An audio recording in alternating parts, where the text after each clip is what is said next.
Hello my dear students, A1 class में आप सभी का स्वागत है। जैसा कि पिछले क्लास में हम चैप्टर नंबर 2 गोधूली का विष के दास कहानी का पूरा संक्षिप्त विवरण बताए थे और लेखक परिचय बताए थे।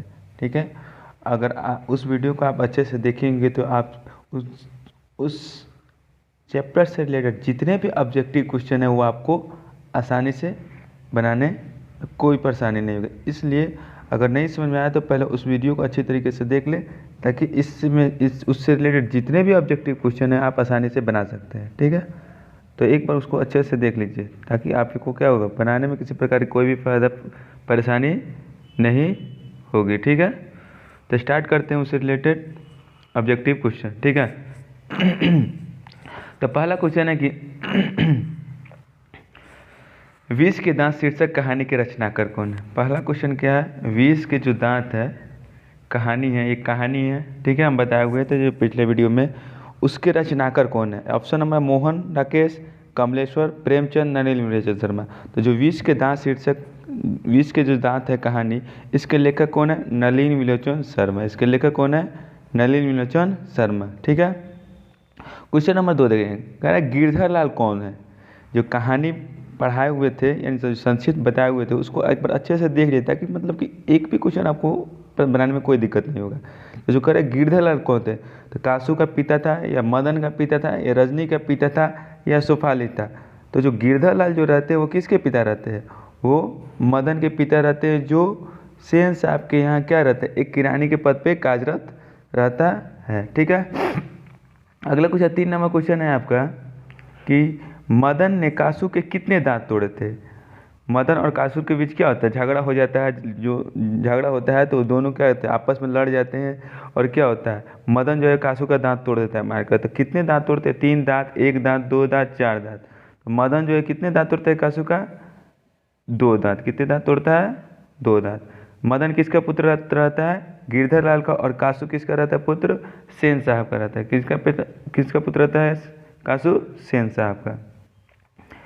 क्वेश्चन नंबर 4 देखेंगे, कह रहा नलिनी नीलचंद शर्मा के जो पिता रहते हैं उन माता का नाम क्या रहता है। नलिनी नीलचंद शर्मा के माता का नाम क्या रहता है। तो हम बताए हुए पिछले वीडियो में, मतलब जो इसको संक्षिप्त कहानी बताए हुए हैं लेखक परिचय, उसमें भी बता दिए हैं कि इनके पिता का नाम क्या रहता है, इनके माता का नाम क्या रहता है, ये कहाँ के रहने वाले थे, इनका जन्म कब होता है, यानी इससे रिलेटेड जितना भी लेखक परिचय था हम बता दिए थे और उस कहानी का भी संक्षिप्त बता दिए थे। ठीक है, तो नलिनी नीलचंद शर्मा के माता का क्या नाम था, पद्मावती शर्मा, कलावती शर्मा, रत्नावती शर्मा, इंद्रावती शर्मा। तो जो नलिनी नीलचंद शर्मा के जो माता का नाम रहता है क्या रहता है, रत्नावती शर्मा। क्या रहता है, रत्नावती शर्मा।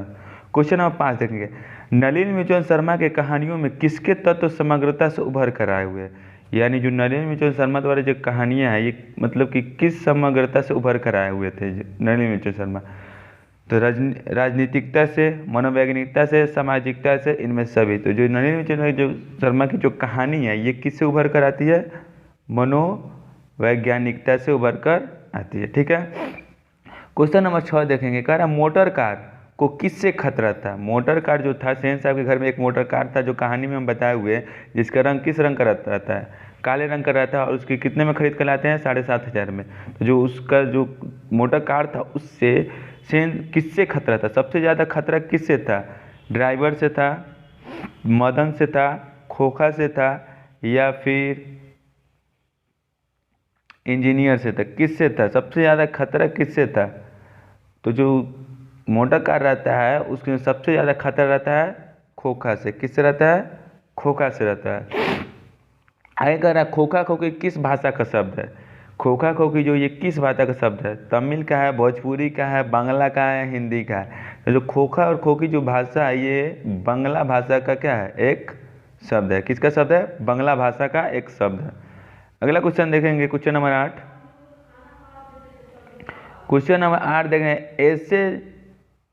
ऐसे ही लड़के आगे चलकर गुंडे, चोर, डाकू बनते, यह पंक्ति कहानी के किस पात्र ने कहा है। यानी जो इस कहानी में कहा गया है कि ऐसे ही लड़के आगे जाकर चोर डाकू बनते, यह बात किसने कहा था। तो यह बात किसने कहा था, सेन साहब की धर्मपत्नी ने कहा था, गिरधर ने कहा था, सेन साहब ने कहा था, तो सोफर ने कहा था।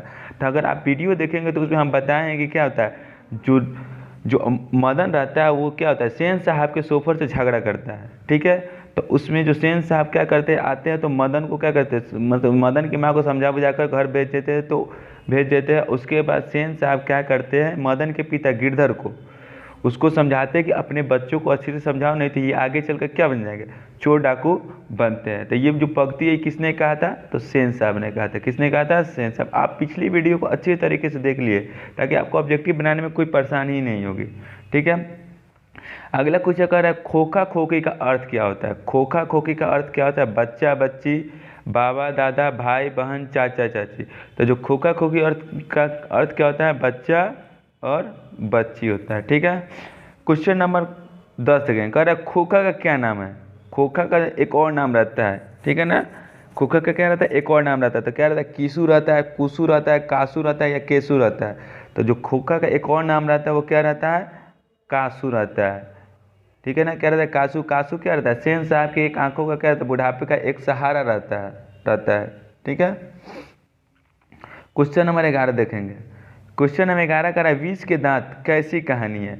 विष की जो दांत है एक वो कहानी है, लेकिन ये कैसी कहानी है, सामाजिक है, ऐतिहासिक है, धार्मिक है या मनोवैज्ञानिक है। तो विष की जो दांत है एक कैसी कहानी, एक मनोवैज्ञानिक कहानी है। कैसी कहानी है, मनोवैज्ञानिक कहानी है। अगला कह रहा है सेन साहब अपने पुत्र को बनाना चाहते थे। सेन साहब को जो बेटा था कासू, उसको क्या बनाना चाहते थे, बिजनेसमैन या इंजीनियर, वकील बनाना चाहते थे, प्रोफेसर बनाना चाहते थे या फिर डॉक्टर बनाना चाहते थे। तो वो क्या बनाना चाहते थे, अपने बेटे को बिजनेसमैन या फिर इंजीनियर बनाना चाहते थे, ठीक है। अगला क्वेश्चन देखेंगे, मदन अक्सर किसके हाथों पीटता था। मदन जो है अक्सर किसके हाथों पीटता था। तो मदन जो है, मदन तो किसका पुत्र रहता है, गिरधर लाल का रहता है। किसका पुत्र रहता है, गिरधर लाल का। तो जाहिर सी बात है जिनका पुत्र रहेगा उन्हीं से ज़्यादा पिटाएगा। तो वही जो मदन जो रहता है ज़्यादा माता से पिटाते हैं या फिर सेन साहब से पिटाते हैं या खोखा से पिटाते हैं या फिर पिता से पिटाते हैं। तो मदन जो रहता है अक्सर किससे ज़्यादा पिटाते थे, वो अपने पिता यानी गिरधर लाल से। किनसे, गिरधर लाल, जो क्या रहते हैं, एक किरानी रहते हैं। और कहाँ रहते किरानी, सेन साहब के घर में रहते हैं। अगला क्वेश्चन है आपका, नलिनी मिचन शर्मा के पिता का नाम क्या रहता है। नलिनी मिचन शर्मा जो है उनके पिता का नाम क्या रहता है, पंडित रामावतार शर्मा, पंडित कृष्णावतार शर्मा, पंडित मृत्युंजय शर्मा, पंडित, ऑप्शन नंबर डी आपका पंडित दशावतार शर्मा, ठीक है। तो जो इनके जो पिता रहते हैं उनके पिता का नाम रहता है पंडित रामावतार शर्मा। आप लेखक परिचय और जो कहानी का संक्षेप बताया उसको एक नज़र जरूर देख लीजिए, क्योंकि वो ज़्यादा देर की क्लास ही नहीं कराया, 20 ही मिनट में पूरे अच्छे से तरीके से समझा दीजिए, ठीक है। क्वेश्चन नंबर देखेंगे 15। क्वेश्चन नंबर 15 कह रहा है सेन साहब ने किससे खूब फटकार लगाई थी। सेन साहब जो है किसको फटकार लगाई थी। तो सेन साहब किसको फटकार लगाते हैं, गिरधर लाल को, खोखा को, मदन को या फिर शेफाली को। तो जो सेन साहब है सबसे ज़्यादा फटकार किसको लगाते हैं, गिरधर लाल को। और इसका कारण क्या था कि मदन जो था वो क्या था, सेन साहब के ड्राइवर यानी जो शेफाली था, सोफर था, उसके साथ झगड़ा कर लेता है। तो वो क्या करते हैं, मदन के पिता गिरधर लाल को फटकार लगाते हैं कि अपने बेटे को समझाओ, ठीक है, नहीं तो आगे चलकर क्या बन जाएगा, चोर डाकू बन जाएगा। क्वेश्चन नंबर 16 है विष के दांत कहानी किस वर्ग के अंतर्विरोधी को उजागर करती है। विष का जो दांत कहानी है ये किस वर्ग को उजागर करती है, निम्न वर्ग को, उच्च वर्ग को, मध्यम वर्ग को, व्यापारी वर्ग को।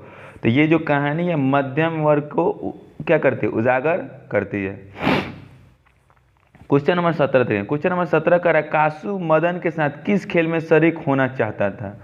कासू जो है वो मदन के साथ किस खेल में शरीक होना चाहता था, फुटबॉल के खेल में, हॉकी के खेल में, बैडमिंटन के खेल में या फिर लट्टू के खेल में। तो ये कहानी का जो संक्षिप्त बताया उसमें बताया हुआ है कि वो किस खेल में शरीक होना चाहता है। तो वो किस खेल में शरीक होना चाहता है, लट्टू के खेल में। किस खेल में, लट्टू के खेल में। 18 नंबर क्वेश्चन है कि सेन साहब किसके व्यंग से ऐंठ कर रह गए।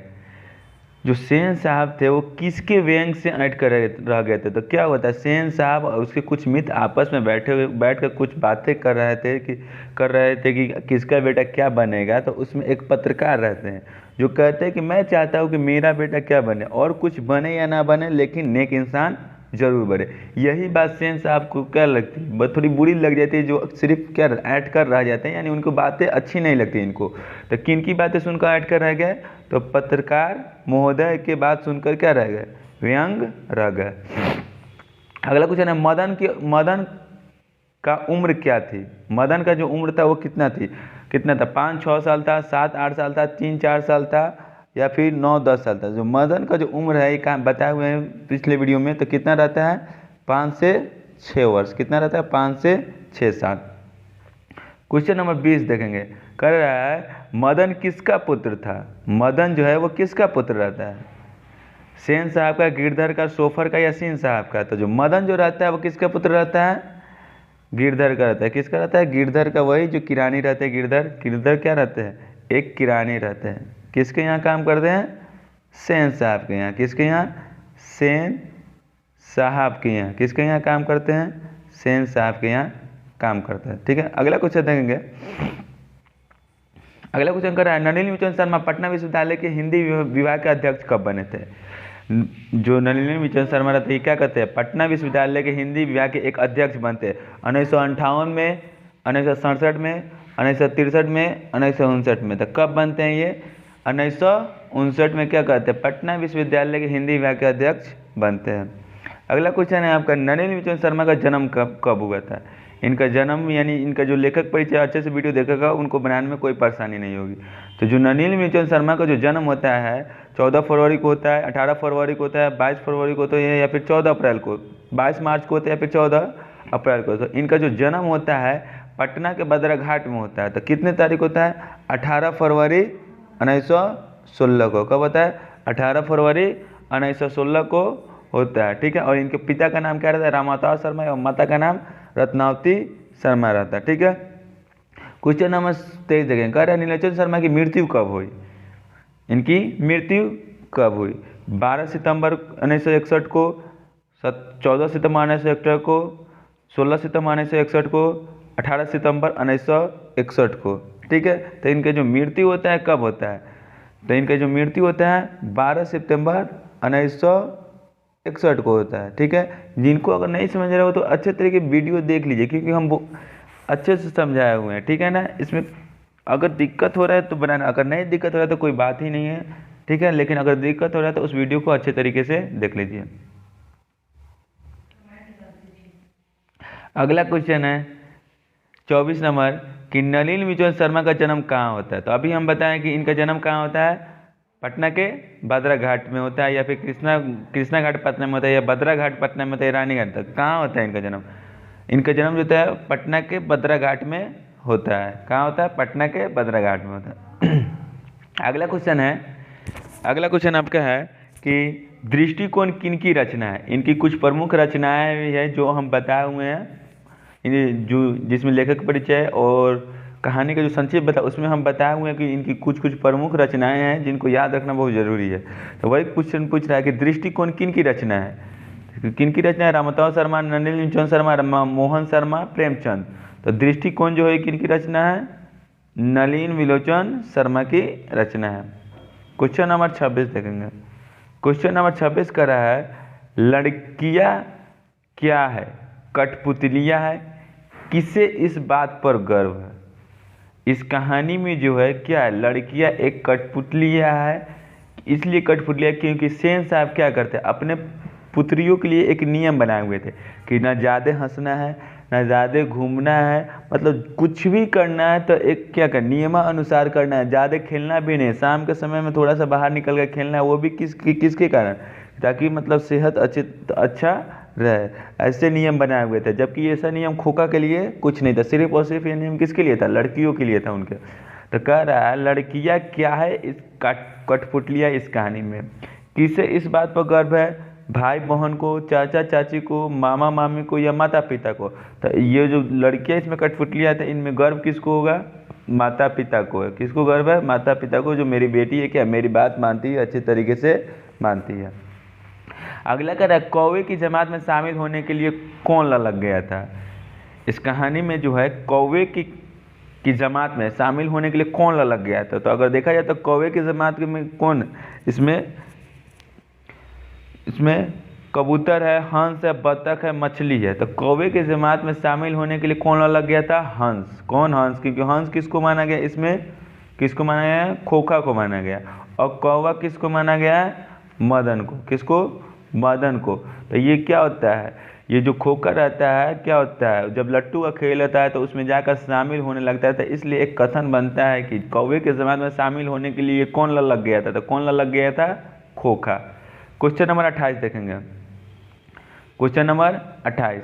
क्वेश्चन नंबर 28 कह रहा है कि किसके अनुसार सेनों ने सिद्धांतों को भी बदल दिया था? किसके अनुसार सेन साहब जो थे अपने सिद्धांत को बदल दिए थे? बेटियों के लिए अनुसार, खोखा के अनुसार, मदन के अनुसार या फिर गिरधर के अनुसार? तो इनका सबसे प्रिय कौन था? खोखा था। तो इसलिए जो अपने सिद्धांतों को बदला था वो किसके कारण बदला था? खोखा के लिए अनुसार बदल दिया था। ठीक है ना? किसके अनुसार बदलता है? खोखा के अनुसार। इसमें एक एक ऑब्जेक्ट क्वेश्चन क्या बहुत ज़्यादा इंपॉर्टेंट, किसी में से मतलब इतना 30 क्वेश्चन है ना, 30 में से कोई भी एक क्वेश्चन एग्जाम में आपको देखने को मिल जाएगा। ठीक है ना? या फिर 2 मिले या फिर 3 मिले, लेकिन एग्जाम में आपको ज़रूर मिलेगा। इसलिए इस वीडियो को अच्छे तरीके से देख लीजिए और ज़्यादा से ज़्यादा शेयर कीजिए, ताकि मतलब किसी बच्चे को किसी प्रकार की कोई भी परेशानी ना हो। काफ़ी आसान होता है, एक बार वीडियो को देख लीजिए और इससे जितने भी आपको क्वेश्चन मिलेंगे या इससे हट कर भी थोड़ा मिलेगा तो आप अच्छे तरीके से बना सकते हैं। क्वेश्चन नंबर 29 है, सेन साहब की कितनी लड़कियाँ थी? सेन साहब की कितनी लड़कियाँ थी? इनकी तो लड़कियाँ रहती है, ठीक है, तो 3 रहती है, 6 रहती है, 5 रहती है या फिर 4 रहती है? तो इनकी लड़कियाँ कितनी रहती है? 5 रहती है। कितनी रहती है इनकी लड़कियाँ? 5 रहती है। अगला क्वेश्चन देखिए, सोफर शब्द का अर्थ है। सोफर शब्द का अर्थ है, क्या होता है? सभ्यता, संबंध, निर्माता, ड्राइवर। तो सोफा का शब्द का अर्थ क्या होता है? ड्राइवर होता है। क्या होता है? ड्राइवर होता है। क्या होता है? ड्राइवर होता है। तो एक एक क्वेश्चन को आप अच्छे तरीके से देख लिए, ताकि आपको किसी प्रकार का कोई भी दिक्कत ना हो। एग्जाम में ऐसा क्वेश्चन मिले तो आप एकदम यूँ चुटकियों में इसको बना ले। इसलिए एग्जाम जाने से पहले इस वीडियो को एक बार ज़रूर देख लीजिएगा, ताकि किसी प्रकार की कोई भी परेशानी ना हो। ठीक है? ठीक है, इस वीडियो को लाइक कीजिए, सब्सक्राइब कीजिए अगर पसंद है वीडियो को।